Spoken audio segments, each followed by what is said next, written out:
Om Shanti. Hey guys, welcome to this channel Yogis. I Rohit.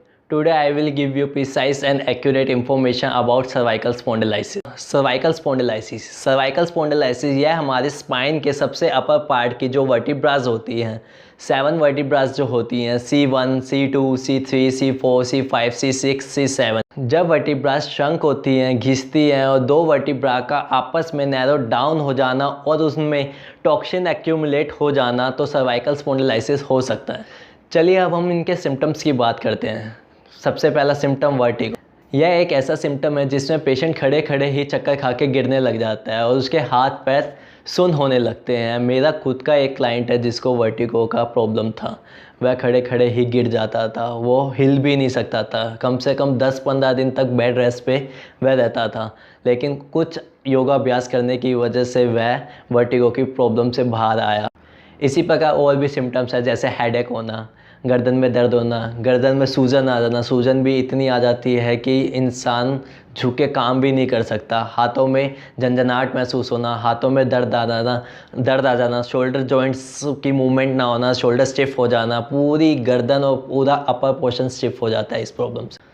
चलिए अब हम इनके कोजेज़ की बात करते हैं। जैसे स्ट्रेस से हमें सर्वाइकल हो सकता है, ज़्यादा झुकने वाली काम करने से हमें प्रॉब्लम हो सकती है। जैसे आज का लाइफस्टाइल जैसे हो रहा है, हम फ़ोन यूज़ बहुत करते हैं, लैपटॉप यूज़ करते हैं, कंप्यूटर यूज़ करते हैं, झुक के काम ज़्यादा करते हैं, लेट के फ़ोन यूज़ करने लग जाते हैं। इन वजह से हमें सर्वाइकल स्पॉन्डिलाइसिस हो सकता है। चलिए हम कुछ योगाभ्यास और ट्रीटमेंट की बात करते हैं जिससे आप अपने सर्वाइकल स्पॉन्डिलाइसिस को क्योर कर सकते हैं।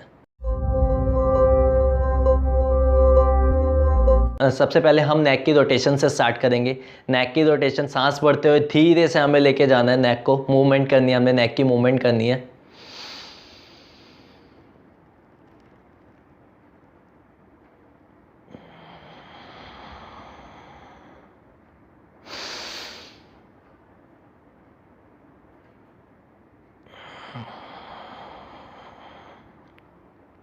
नेक की रोटेशन, इसमें तनाव नहीं लेके आना और इसको नॉर्मल ब्रीथ के साथ ही करना है। जब हम पीछे की साइड इसको लेके जाएंगे, सांस भरते हुए धीरे से लेके जाना है और यहाँ की मसल आपकी स्ट्रेच होनी चाहिए, यहाँ की मसल आपकी खिंचनी चाहिए। जब हम पीछे की साइड जाते हैं सांस भरते हुए, आगे की मसल स्ट्रेच होनी चाहिए और खींचनी चाहिए, आपकी चिन स्ट्रेच होनी चाहिए। जब हम लेफ़्ट साइड आते हैं तो हमारी राइट साइड की मसल स्ट्रेच होनी चाहिए। जब हम नीचे जाते हैं तो आपका डायरेक्ट हमें नीचे नेक को झुकाना नहीं है, आपने पीछे की मसल को स्ट्रेच करना है और इसको चिन लॉक करना है। पूरा ऐसे झुकाना नहीं है, इसको चिन लॉक करके रखना है।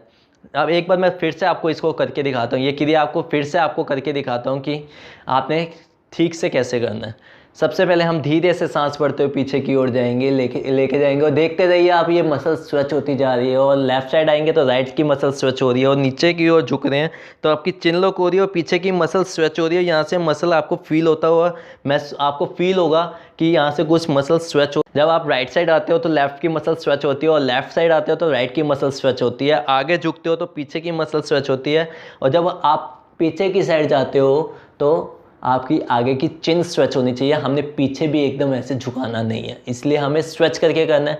यहाँ की मसल स्ट्रेच करनी है और स्टिफनेस।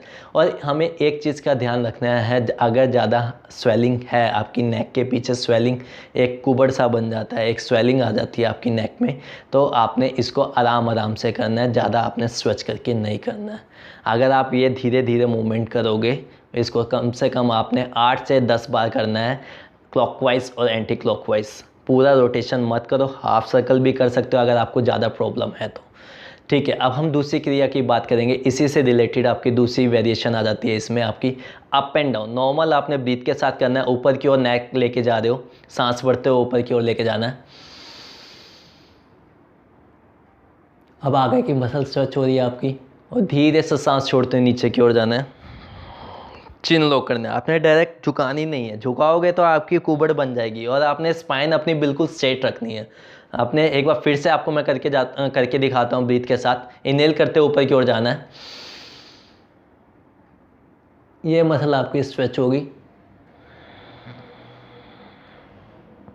धीरे से सांस छोड़ते चिन लॉक। अब तीसरी वेरिएशन इसी से रिलेटेड आपकी। अब हम कुछ ट्विस्ट इसमें बात करेंगे। ट्विस्ट भी हमने नेक की ट्विस्ट भी करनी है, अपने सांस बढ़ना है।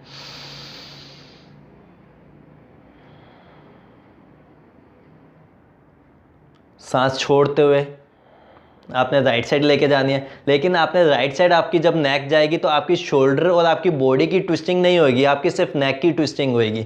आपने सिर्फ नेक को लेके जाना है और आपकी जो आइज बॉल है, आपकी आइज बॉल जो होंगी वो पीछे की साइड आपने देखना है। अगर आप पीछे की साइड देख रहे हो तो आपकी गर्दन पूरी ट्विस्ट होगी और यहाँ आपको स्ट्रेच आएगा और आपको फील होगा कि हाँ रिलैक्स हो रहा है आपकी नेक। और ऐसी धीरे से सांस भरते हुए फिर आप लेफ्ट साइड जाओगे, सांस छोड़ते हुए पीछे की साइड देखना है, कमर सीधी रहेगी, पूरी नेक आपकी ट्विस्ट होएगी। इसी की आपकी थर्ड वेरिएशन। अब फोर्थ वेरिएशन आपने साइड बेंड करना है। नेक साइड बेंड का मतलब नहीं कि आपने साइड बेंड करना है, आपने नेक साइड बेंड करनी है। नेक साइड बेंड धीरे से गहरी सांस लेनी है, सांस छोड़ते हुए शोल्डर को नहीं गिराना है। कुछ लोग होते हैं शोल्डर को गिरा देते हैं, बट आपने शोल्डर को नहीं गिराना है। शोल्डर आपकी बॉडी सीधी रहेगी। सांस छोड़ते हुए आपने नेक को झुकाना है धीरे से और आपकी ये मसल स्ट्रेच होएगी। अब यहीं से आप सांस भरते ऊपर की ओर जाओगे, लेफ्ट साइड सांस छोड़ते हुए धीरे से,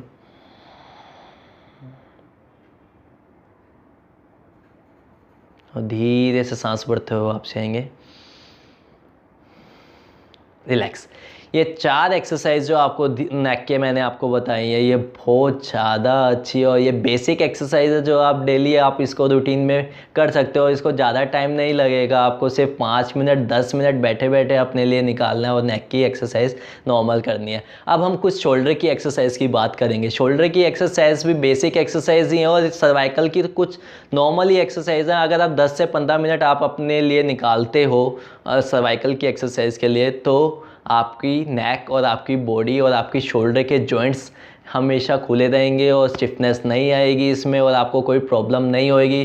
कहते हैं ना कि लोग आगे झुक के काम करते हैं, हमें प्रॉब्लम होती रहती है, लेकिन आपके जॉइंट्स ही खुल जाएंगे तो आपको प्रॉब्लम क्यों होगी। ये सबसे पहले हमने नेक की एक्सरसाइज की बात करेंगे। अब हम इसकी सेकंड एक्सरसाइज हम कुछ शोल्डर की एक्सरसाइज करेंगे। शोल्डर के जॉइंट्स हमारे जो होते हैं स्टिफ हो जाते हैं और इनमें लुब्रिकल, एक कहते हैं ना डॉक्टर लोग कहते हैं कि जॉइंट्स में ग्रीस नहीं बननी है, घुटनों में जैसे बात करते हैं कि ग्रीस ख़त्म हो गई, वो ग्रीस नहीं होती है, कुछ लुब्रिकल फ्लूइड बनता है हमारे जॉइंट्स में। लुब्रिकल फ्लूइड अगर वो एक्टिव नहीं होता है तो हमारे जॉइंट्स पेन होने लगते हैं, नीज़ में पेन आने लगता है। ऐसी हमारे ऊपर भी शोल्डर की बात होती है। जॉइंट्स में अगर हमारे ब्लड सर्कुलेशन अच्छे से फ्लो नहीं करता है, हमें एक्टिव करनी पड़ती है अपनी मसल्स को, बार बार घुमाते हैं, ऐसे थोड़ी मूवमेंट करते हैं और लुब्रिकल उसका एक्टिवेट करते हैं। अब हम कुछ शोल्डर की एक्सरसाइज बताते हैं। सबसे पहले बेसिक एक्सरसाइज है, आपने शोल्डर को रोटेशन करनी है। धीरे धीरे सांस भरते हुए आप इसको धीरे धीरे इसकी मूवमेंट कर सकते हो। ऐसे क्लॉकवाइज और एंटी क्लॉकवाइज आपने धीरे धीरे इसको करना है। धीरे धीरे कम से कम 10-15 times clockwise 10-15 times anti clockwise कर सकते हो। सेकंड इसकी वेरिएशन अब मैं आपको बताऊंगा। सेकंड इसकी वेरिएशन, दोनों हथेलियाँ आपने शोल्डर पे रखनी है और धीरे से आपकी कोहनियाँ मिलनी चाहिए आपस में। आगे से आपकी कोहनियाँ मिलेंगी और ऊपर सांस भरते हुए लेके जाना है और पूरा पीछे की साइड आपका ये शोल्डर स्ट्रेच होना चाहिए। कुछ लोग करते हैं इसको ऐसे नॉर्मल करते हैं, कर सकते हैं, किसी का बॉडी स्ट्रक्चर ऐसा होता है, बट आपने जब तक आपको स्ट्रेच फील नहीं होगा, पीछे की साइड स्ट्रेच नहीं आएगा, तो आप अच्छे से इसकी स्टिफनेस कम नहीं कर सकते। फिर आपको पूरा स्ट्रेच चाहिए इसके लिए। दोनों कोहनियाँ आपस में मिलेगी, सांस भरते ऊपर की ओर जाना है, सांस छोड़ते हुए धीरे से नीचे, सांस भरते हुए ऐसी मूवमेंट आपने करते रहना है। गर्दन आपकी सीधी रहेगी, कमर आपकी सीधी रहेगी, नेक पे स्ट्रेस नहीं लेना है आपने, नेक आपने हिलानी नहीं है, सिर्फ आपने शोल्डर की मूवमेंट करनी है। First exercise clockwise anti clockwise. Second exercise आपकी शोल्डर की रोटेशन। धीरे धीरे सांस भरते हुए धीरे धीरे सांस छोड़ते हुए ऐसे आपने रिवर्स करना है इसका।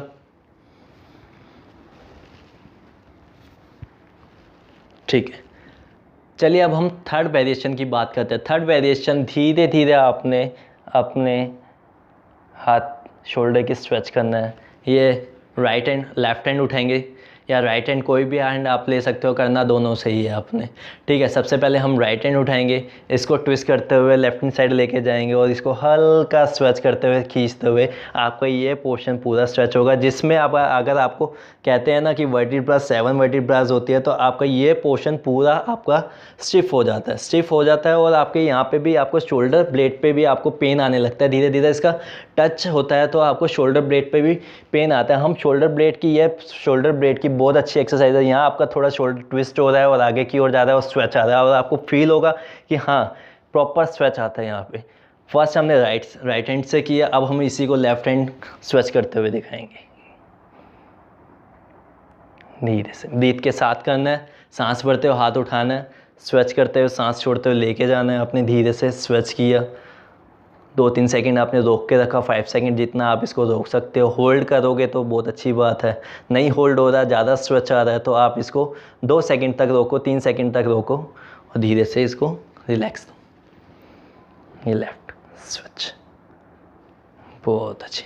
ये हमारे गर्दन और नेक की कुछ बेसिक एक्सरसाइज थी, ये आप डेली रूटीन में कर सकते। बेसिक एक्सरसाइज की बात करते हैं जो सभी इजीली बैठे बैठे कर सकते हैं। सांस लेना है एक लंबी गहरी सांस, सबसे पहले सांस लेना है, एक लंबी गहरी सांस लेनी है। आपने बॉडी स्ट्रक्चर अपने बिल्कुल स्ट्रेट रखना है। राइट हैंड उठाना है, राइट हैंड से अपनी नेक राइट साइड के अपने हेड को यहाँ पे पुश करना है, आपने पुश करना है। लेफ्ट हैंड साइड इसको पुश करना है, लेकिन गर्दन आपने सीधी रखनी है और अपनी नेक को राइट हैंड साइड आपने पुश करना है। हथेली से आपने नेक को तो लेफ़्ट साइड पुश करना है, लेकिन आपने नेक को उसको वहाँ जाने नहीं देना, ऐसे नहीं करना, ऐसे जाने नहीं देना, उसको स्ट्रेट रखना है, उसको नेक को दबा के रखना और यहाँ से पुश करना है और धीरे से इसको पुश करके रखो। यहाँ आपको फील होगा, धीरे से यहाँ पे आपको फील होगा कि हाँ मसल को खिंचाव आ रहा है, धीरे धीरे खिंचाव आपको फील होने लगेगा और आप इसको आइज़ क्लोज करके इसको फील कर सकते हो, डीप ब्रीथ कर सकते हो। डीप ब्रीथ करने के बाद इसको कुछ देर होल्ड करना है, डीप ब्रीथ करते रहना और कुछ देर इसको होल्ड करना है। इसी तरह आपने लेफ़्ट साइड से भी इसको ऐसे दबा के रखना है, प्रेस करना है और प्रेस करके आपने इसको स्ट्रेट रखना है, नेक को आपने हिलने नहीं देना है और डीप ब्रीथ आप इसको करते रहोगे, धीरे धीरे सांस लेते रहोगे, धीरे धीरे सांस छोड़ते रहोगे। इसी प्रकार राइट साइड और लेफ़्ट साइड से हो जाने के बाद आप आगे से आप इसको पुश करोगे, लेकिन आपने नेक को पीछे की साइड नहीं जाने देना, पीछे आपकी नेक नहीं जाएगी। नेक को आपने पुश किया, दबा के। नेक को इतना टाइट भी नहीं करना है कि आपको नेक में और प्रॉब्लम महसूस, इतना स्टिफ नहीं करना कि आपको प्रॉब्लम होने लगे। आपने धीरे धीरे रिलैक्स होकर ये करना है, उतना ही प्रेशर डालना है जितना आप इसको सहन कर सकते हो और डीप ब्रीथ करते रहना। ब्रीथ बहुत ज़रूरी है इसमें करना, अगर आप ब्रीथ नहीं करोगे तो उसका रिज़ल्ट और उसका इम्प्रूवमेंट आपको जल्दी से नहीं आएगा आपकी बॉडी में, तो आपने ब्रीदिंग करते रहना है। अब हम इसको पीछे की साइड से हम इसको पुश करेंगे, बट आगे नहीं आने देंगे इसको पीछे। अगर आप दोनों हथेलियों से इसको पीछे की साइड पुश करें तो नेक को भी आगे मत जाने दो, नेक को एक जगह होल्ड रखो और उसको धीरे धीरे डीप ब्रीथ करते रहो, रिलैक्स। ये कुछ बेसिक एक्सरसाइज हैं, आप इजीली इसको घर में आप कर सकते हो।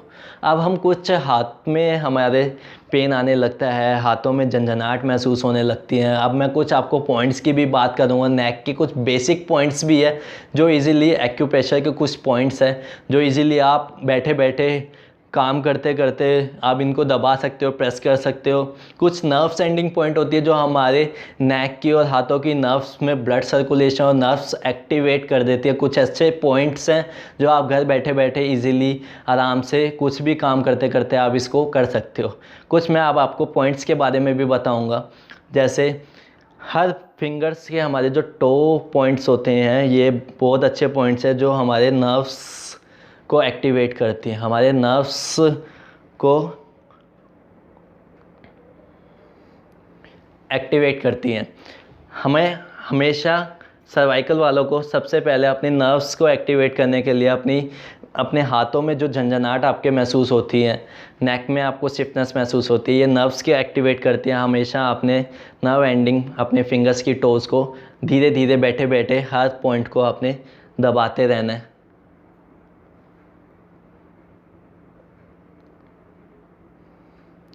धीरे धीरे इसको दबाते रहना, बैठे बैठे आप 1-1 मिनट इसको दबा सकते हो हर एक फिंगर को।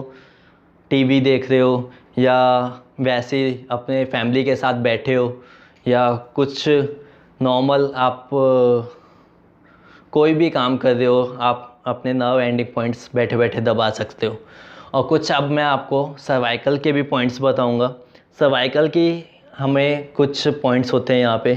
ये स्पाइन होती है हमारी, और यहाँ पे 7 जो वर्टिब्रास होती है सर्वाइकल की, C1 C2 C3 C4 C5 C6 C7, ये यहीं आपकी पॉइंट्स होती है। ये सारे हमारे थंब के पीछे होते हैं। दोनों थंब हमें एक्टिव कर सकते हैं। हम इसको नीचे से ऊपर की साइड इसको रब कर सकते हैं हम। जैसे प्रेस करने में मुश्किल होती है, प्रेस भी नहीं किया जाता क्योंकि सर्वाइकल इतना हो जाता है कि हमें अपनी फिंगर ही दबाने में पेन महसूस होने लगता है। तो हम इसको आसानी से रब कर सकते हैं या किसी से रब करवा सकते हैं। नीचे से ऊपर की साइड हम इसको रब कर सकते हैं।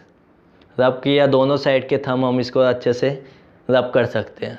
1 मिनट 2 मिनट जितनी देर आपसे हो सके। आपको तुरंत ही इसको फील होने लगता है कि हाँ कुछ आराम आ रहा है, रिलीफ हमें मिल रहा है। चलिए अब हम कुछ नेक के पॉइंट्स की बात करते हैं। नेक के पॉइंट्स करने के लिए आप अपने किसी फैमिली मेम्बर की हेल्प ले सकते हैं। नेक के पॉइंट्स ये बेसिक पॉइंट्स होते हैं। यहाँ से हमारा ये सर्वाइकल का पॉइंट होता है, ये पॉइंट्स होते हैं। कुछ नेक के पॉइंट्स होते हैं, यहाँ से हम हल्का हल्का इसको हल्के हल्के हाथों से हम इसको प्रेस कर सकते हो। धीरे धीरे हम इसको घुमा सकते हैं। गर्दन आपका पोस्चर लेकिन सीधा रहेगा, गर्दन इनके आगे झुकने नहीं देनी है, आपने गर्दन सीधी रखनी है। इसको हम हल्के हाथों से घुमाएं, धीरे धीरे क्लॉकवाइज एंटी क्लॉकवाइज इसको घुमाएं धीरे धीरे। ये पॉइंट्स होते हैं, हल्के हल्के हम इसके हाथों से इनको प्रेस कर सकते हैं। ये कुछ पॉइंट्स हैं जो नेक के, हम हल्के हल्के हाथों से हम इसको धीरे धीरे हाथों से हल्के हल्के हाथों से हम इसको आसानी से प्रेस कर सकते हैं, घुमा सकते हैं। हल्के हल्के हमारी जो 7 वर्टिब्रास होती है, इसको हल्के हल्के, ये जो स्पाइन है हमें डायरेक्ट स्पाइन पे नहीं करना है। स्पाइन के साइड में जो हम ये इस चीज़ को, ये स्पाइन है आपकी, और हमें धीरे से इधर ये पॉइंट्स होते हैं, हमें हल्के हल्के इसको प्रेस करना है। हल्के हल्के हाथों से इसको घुमाते रहना है।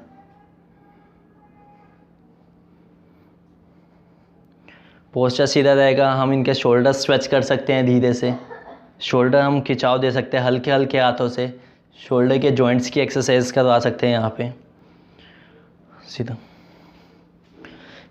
राइट हैंड अप, ये राइट हैंड अप,